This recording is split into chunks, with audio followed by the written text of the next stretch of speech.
a super ugly baby, you don't say anything to the parents.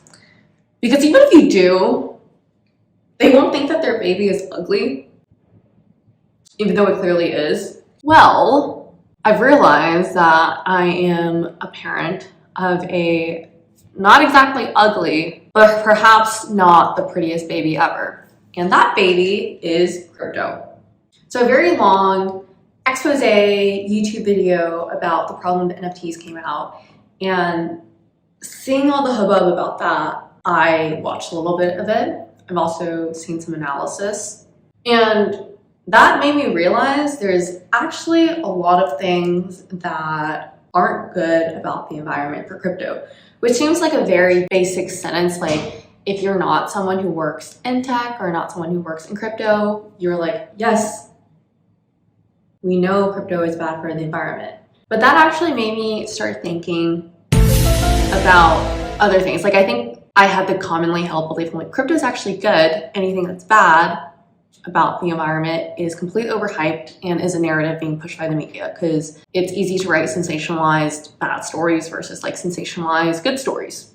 More clicks, more outrage. And so that made me start thinking stuff that I've commonly held as truths, but not anything I've actually done any investigation on, such as, controversial, is oil bad for the environment?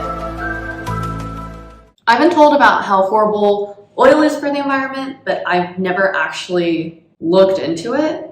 I've never really questioned it. And I'm from Texas, we produce oil. My mom works in oil, and I realized I just like never really questioned like oil is bad. And yeah, that made me start thinking about other commonly accepted truths and their origins. One of them is exercising every day is really good for your health, even though I know that when I exercise consistently every day, I start having patterns of recurring injuries and stresses, and I'm actually more prone to getting hurt. I actually get more sick when I'm exercising consistently. And if you've ever taken a look in my room, I have probably 6 different candles. I'm always lighting one. And I'm just like, oh my gosh, candles, nice smells. But I never thought about, is this really bad for my lungs? Another thing that I've been thinking about is how green energy is being pushed by our media because it's good for our future and it's good for our planet. But I never hear too much about the geopolitical reasons for pushing green energy. For example, oil is being produced a lot in the Middle East and in Russia. And Europe, for example, relies a lot on their connections with Russia to maintain their energy source. Imagine it's the winter, you have to acquiesce to helping Russia out, otherwise you'll stop your energy sources. I'm not saying this is how it works, this is hypothetical. And then your citizens are stranded in the winter.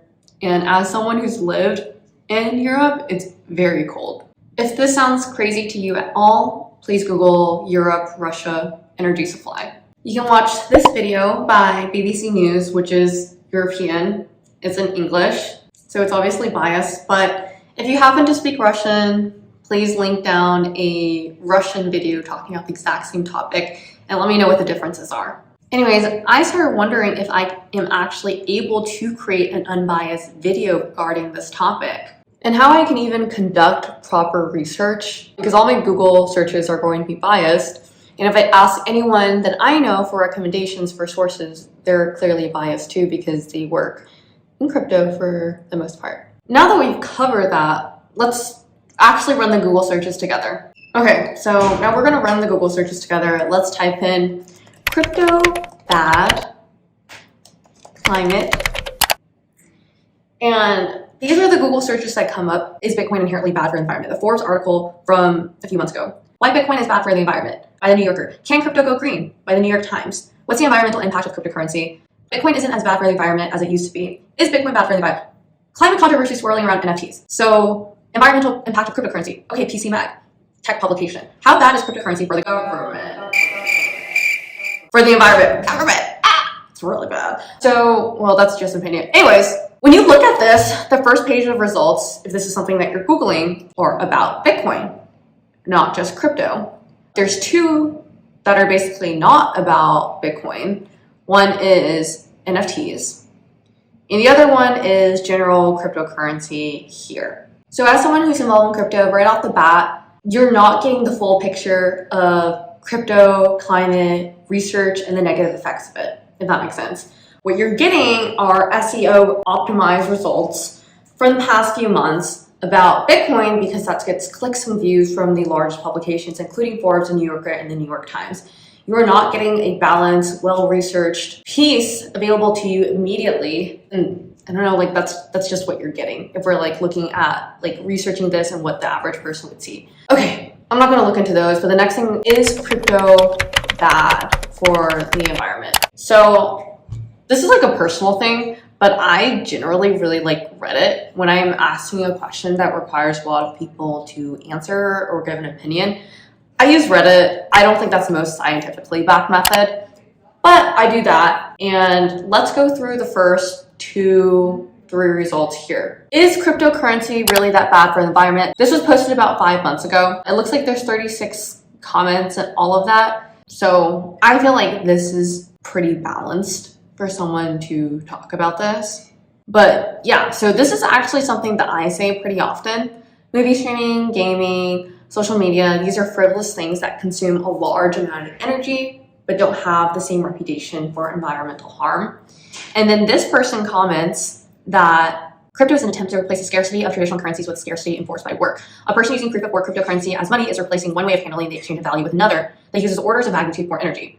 A person mining, but not themselves using crypto for anything except to cash out, is even worse. Their energy for mining is replacing doing nothing. So what this person is saying so far is his argument against cryptocurrency in how power consumptive it is that to create these online currencies, you have to do work that is essentially meaningless and consumes a lot of energy. Like we already have existing currencies already, if that makes sense. That seems to be his argument, and it can't be compared with social media and other frivolous activities because those are for pleasure and in itself in a different category. But as I'm reading this, I don't actually agree with this. If you're talking about, say, the US currency, for example, the US currency is not necessarily powered by energy and electricity, but you have to cut down trees to make the bills. You have to hire people to make those bills. You have to hire people in banking. Then you have all these private banks that rely on bailouts of the government when things happen. This is like going all over the place, but I can think of several ways where our traditional currencies are extremely wasteful and bloated. And that's actually something that I touch upon a lot. So I would say this person's point, personally, I don't feel like it stands, but I understand where they're coming from if they believe that like currencies in themselves are designed to be wasteful. But I feel like our current system of currencies aren't necessarily designed to be wasteful, but they are just because of like the structures necessary to produce them. So let's go to another Reddit post, which is why Bitcoin is bad for the environment. Again, it addresses mostly mining using huge amounts of power, and it can be destructive as like physical mining. So I've actually gone ahead and read a little bit more about this. It says crypto investors are totally aware of this. That's why there's been a strong push for several years now to move from proof of work algorithm to proof of stake. Proof of stake solves this issue and substantially improves transaction speeds. Ethereum has already begun the migration of proof of stake, and Ethereum is the second or like the first biggest cryptocurrency in terms of like usage. As that migration occurs, it can be safe to say Bitcoin has been phased out as an archaic form of crypto. So there is a potential for that. Let's look at what the Google search says if we don't include Reddit here. Again, it's talking about electricity. Can crypto go green? Let's look at that one. See, there in itself is a problem. I don't have a subscription to read well-researched articles. And I'm a person who cares about this topic. Imagine if you don't even care about this topic and you were just curious. You're definitely not going to read a well-researched paper. You're going to read something that is free and monetized for ads and clickbait. Okay, now let's Google crypto good climate and see what that pulls up. If we Google that, you come up with crypto climate accord is a crypto market comprised of a lot of people that makes a public commitment to achieve net zero emissions from electricity consumption. That's amazing. The second one is actually negative crypto has a climate problem. The third one is by Cointelegraph, so it's obviously biased for crypto people. Are carbon offsets good enough? My next video will actually cover a lot about carbon offsets in different climate projects that are tackling climate stuff. So we can cover that later. How crypto owning climate activists balance saving the planet and owning crypto. I've actually looked into it. This one was basically about a European guy who is a climate activist and he also owns crypto, which to some people can say that, okay, you want to profit even though your life work is actually healing the planet.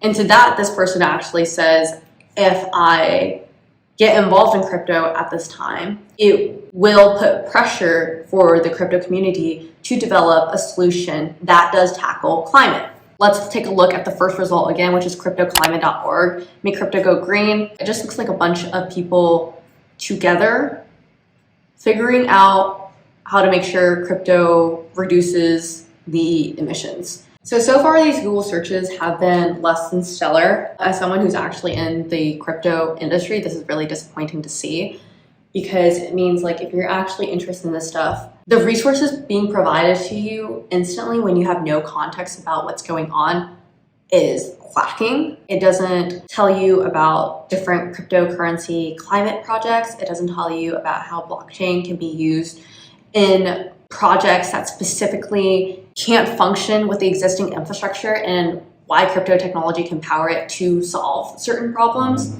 That's my next video, so please watch out for the next video. It's going to be about 5 different climate projects that are powered by crypto and actual solutions. And I'm really excited about it because one of them is like rewarding sustainable farming practices and how specifically we can reward that using crypto technology. And it's not like another crypto project that uses crypto technology to not be so bad for the earth, if that makes sense. So I want to stress to viewers that unless you yourself work in crypto or work in the energy industry, or you're personally impacted by this, you probably don't have any firsthand experience to draw on as your truth. Instead, I would challenge you that instead of debating crypto bad, crypto good, work on projects tackling climate change. If that's something that you're genuinely interested in and not something that you're using for sensationalization. If you're actually working on projects tackling climate change, then you're actually in the industry.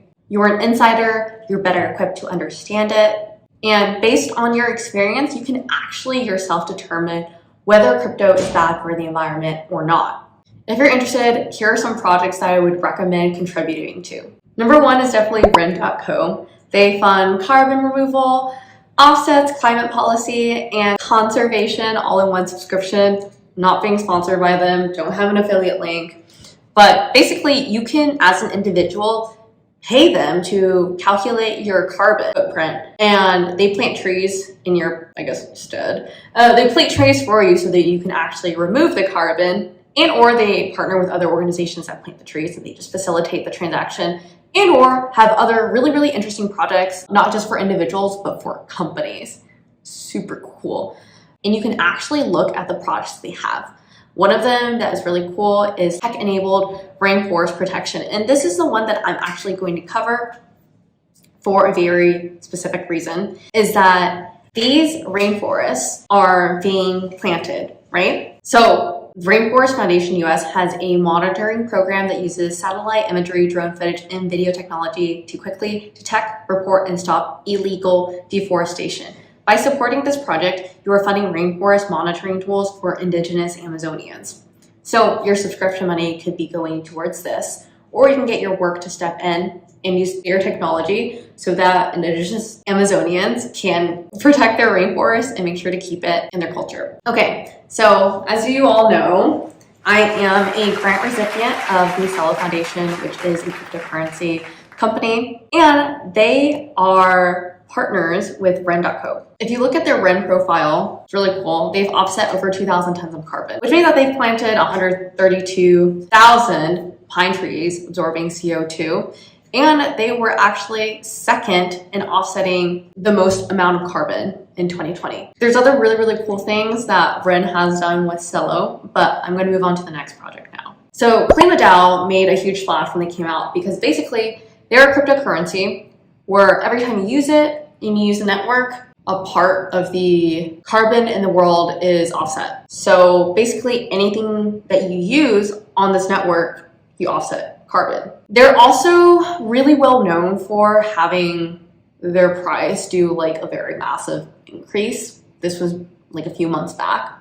And so people were really excited about the notion of investing in a cryptocurrency where it's good for the environment and also makes you so much money. So I would recommend, if you're interested in a specific crypto climate project, this is one that you look at. Again, my next video has much more non-crypto-ish climate projects that you should definitely check out. There are a lot of specific crypto networks that are carbon negative, which means that if you use them, you're already offsetting carbon by the nature of how their system is designed. So every time you buy an NFT, you buy their crypto, you send someone else crypto anywhere around the world, you're helping the environment. So an example of one such crypto network, any action that you do on it is 8 times carbon negative. So pretend I sent you crypto.